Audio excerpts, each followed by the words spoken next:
Hello and welcome to AdaPulse, the channel that brings you all the news and all the proposals that are in and around the Cardano ecosystem. Now, before we go on, please do remember to like, share and subscribe to our YouTube videos and hit that bell notification so you can get notified as soon as we have a video. And remember, you can further support us by delegating your ADA to either Swag, Zod or me, ATM. Now, today's article is called Price Follows Value, ADA Follows Cardano. Now, this is an article by LiberLion, and as usual is found on the AdaPulse website if you want to see it in print, along with all the other articles that we don't make videos for too. Now, this is a great video. It's covering a wide variety of things, from price fluctuations to Djed and what happens to your money while it's on an exchange.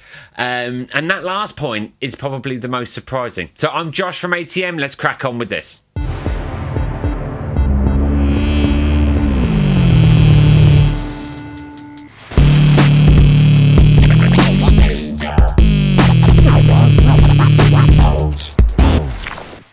Price is a measure of value, and value is utility. In the short term, there are variables that distort the price, but in the long run, price follows value. A product is in demand if it is useful to many people. Simple, right? The blockchain industry may be in demand as a disruptive technology. It offers people a useful solution to their lives. Bitcoin's proposal, according to its creator Satoshi Nakamoto, is Bitcoin a peer-to-peer electronic cash. Cardano's proposal is a little bit more ambitious. According to its founder, Charles Hoskinson, who said back in a tweet in August 2020, Cardano is an open platform that seeks to provide economic identity to the billions who lack it by providing decentralized applications to manage identity, value, and governance. LiberLion actually did an article on this already, so do check it out. It's essentially called RealFi, and I'll put a link to it in the description below. The different cryptocurrencies had a rapid rise in price and market capitalization due to adoption in the last 4 years. Now, this adoption was not only by people, but also by institutions with their investment funds and financial products. But not all adoption is motivated by value. It's often only for stock market speculation. Price manipulation with bots and a lot of money, or whales as we call them, is becoming more and more noticeable. And although it's not a strategy created just for the crypto market, it has greater impact given its shallow depth. And although the total capitalization is around 1.4 trillion, the concentration of money is the relevant factor in these whale movements. The exchanges play a crucial role in price management since they move the greatest liquidity and are the ones that determine the price in the market. The exchange balance of these crypto banks, as we like to call them, is key, and that key is liquidity. CoinMarketCap ranks scores exchanges based on traffic, liquidity, trading volume, following 308 platforms with a total volume of around $260 billion in 24 hours. What is an exchange balance? It refers to the amount of cryptocurrency held on an exchange platform, which is generally held in several separate proprietary wallet addresses. If the amount of funds is high, it means that there is a lot of liquidity to buy and sell tokens, and it's easier to trade cryptocurrencies in a liquid market since trade orders are filled more effectively due to the higher volume. On the flip side, when the amount of funds is low, there is less liquidity. A less liquid, shallower market means price volatility is greater, making it riskier as there are fewer buyers to prop up prices if there's a sudden decline and fewer sellers to hamper breakouts if there is a strong rally. Crypto banks print cryptocurrencies. An exchange is a crypto bank, as we said already. Sell and lend your money for commission earnings. Exchanges need you to keep your cryptocurrencies in their custody. Why? Because they need liquidity to operate, but they also use the fractional reserve banking system. So let's say you buy and leave one Bitcoin on an exchange for a year without touching it at all. The exchange lends or sells, for example, 0.9 of your Bitcoin to Bob and another 0.8 of your Bitcoin to Alice, and they both keep them on the platform. On the books, they still have one Bitcoin in debt with you, and you are satisfied because you will get an APY, so that's an average percentage yield after a year. Bob and Alice repay their loan or buy Bitcoin, and the process is repeated over and over again. So in simple terms, they print Bitcoin, because in this example, out of 1 Bitcoin, 1.7 Bitcoin was lent out. Now, all this is possible if nobody withdraws the Bitcoin from the exchange, because these records are in the internal ledger of the exchange, so it's not open to the public. We did a video recently on why not to keep your crypto on an exchange and how to do it safely. So do check that out, and I'll put a link to it below as well. But as I was saying, if you keep your newly acquired Bitcoin on the exchange, you're not reducing the supply. In fact, you are giving the exchange more liquidity to create more fractions. This pushes the price of Bitcoin down. The opposite happens if you withdraw your Bitcoin from your wallet. The price of Bitcoin is determined through supply and demand. When there's a shortage, the price goes up. And then when there's an abundance, the price goes down. When crypto banks print, they raise the supply and thus make it more abundant. Bitcoin, the dominant and dominated cryptocurrency. For most of its existence, Bitcoin has been untethered from the markets. In other words, their movements weren't tied to the stock market or general business cycles. However, this fact has recently changed, hand in hand with an increase in crypto transactions in the trading hours of the US market, and that the consonance with the Nasdaq and the S&P 500 has reached highs in January. Bitcoin's dominance is currently around 44% in the crypto market, and that's at its lowest levels in history. It was 70% in December 2020. But it equally drags down the rest of the cryptocurrencies. The entire market responds as a single asset and appears algorithmically aligned following Bitcoin, which would appear to be market manipulation with bots. Wall Street continues to impact the price of Bitcoin with more financial products, trading derivatives in traditional markets, and thus the co-optation of Bitcoin takes shape, starting from the price. So check out this article that came out earlier this month. The United States Securities and Exchange Commission, or SEC as we all know them, has given the green light to Valkyrie's future. Now, before I go on, Valkyrie Funds is a financial services firm with a focus on digital assets. Now, Keiko, another digital asset company, did this graph. It shows that the 30-day correlation between Bitcoin, gold and the S&P 500 and the Nasdaq index reached its highest correlation in November 21, but remains high still. The closer to 1 the correlation, the stronger the correlations.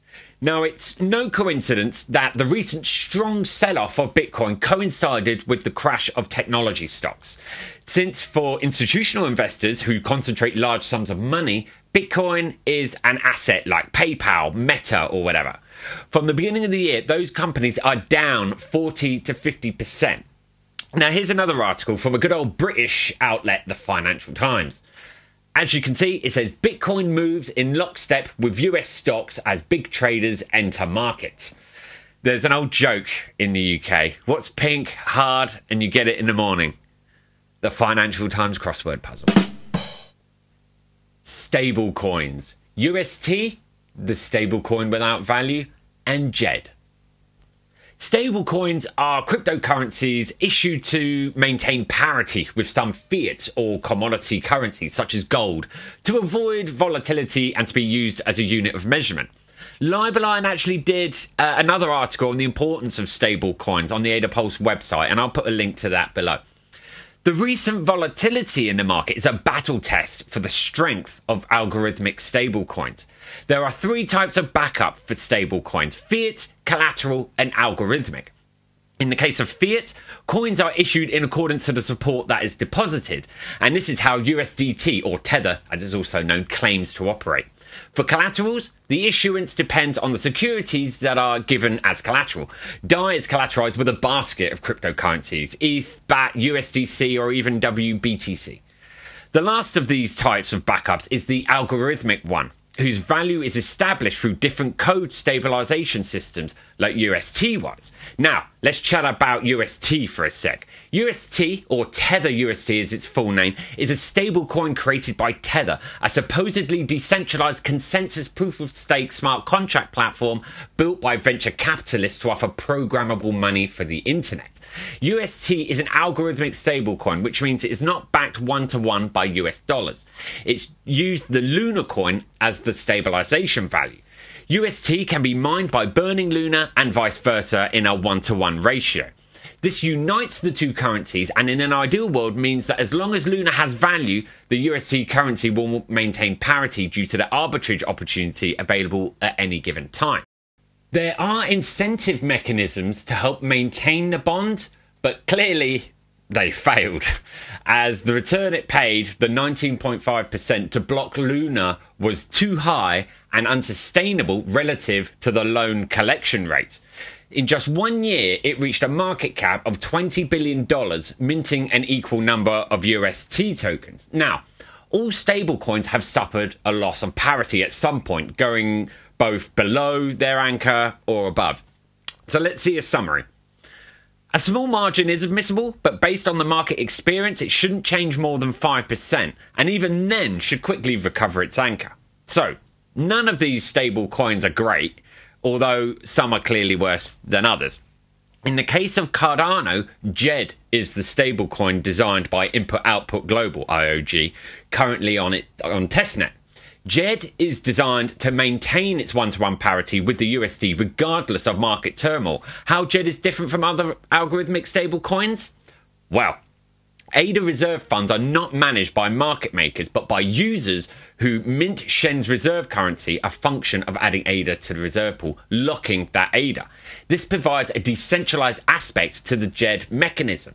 Shen holders are incentivized to provide liquidity through rewards arising from Djed fees. Since Djed can be over-guaranteed up to 8 times, but not less than 4, the risk of Djed losing parity is lower. This means that for every 1 Djed minted, there are 4 to 8 Shen in the reserve fund. If the ratio falls below 400%, users will not be able to mint Djed and Shen holders will not be able to burn their Shen.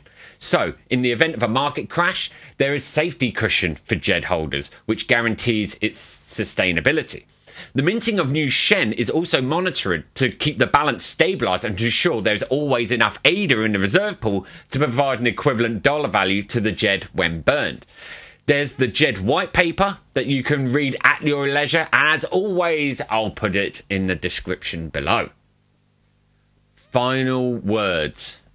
The biggest challenge facing the crypto industry is to develop technological products that are in demand and are economically profitable for their development and for their maintenance. But a second challenge is added, which is financial, from the listing of crypto assets in the markets. The fundamentals of development and its business focus are key when evaluating a blockchain system. Analysing the metrics of the blockchain is relevant to measure its health. The network consensus is the main one, but not the only one. That metric for proof of work is the hash rate, and for proof of stake, it's in the amount of cryptocurrencies in delegation in the nodes. Today, the Bitcoin hash rate is near its all-time high, just like Cardano delegation, with around 73% of the circulating ADA in delegation. This shows good network health for both blockchains. Adoption ultimately depends on utility, but price plays an important role in the short term.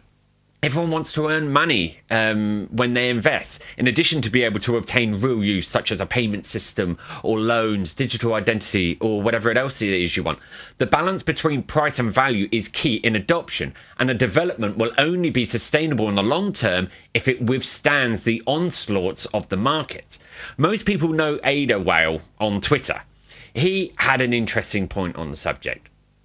After breaking the bull market with force, wrecking a stablecoin, if now the forces who we are at mercy of can cause Sailor and El Salvador to default, they will have checked all boxes of the hypothetical crypto attack I would have devised if I worked for an alphabet agency. But he also went on to say, just warmongering things, not saying this is what actually happened, of course. Don't assign to malice what can be explained by stupidity, etc. Maybe it's just bear market things, but my spidey senses have been tingling. And that brings us to the end of the article for today. Now, please do like, share, subscribe, and hit that bell notification and make some comments. We really want to hear what you guys have got to say, whether it's on Reddit, YouTube, whatever. Really want to hear from you. And remember, there's that subscribe button up there. So tick that. But do remember, you can further support the channel by delegating your ADA to either Swag, Zod, or me and myself, ATM, and we've all got benefits to be had by delegating with us as too, so it's worth linking to that as well. So that's it for today, and I'll see you next time. Thank you.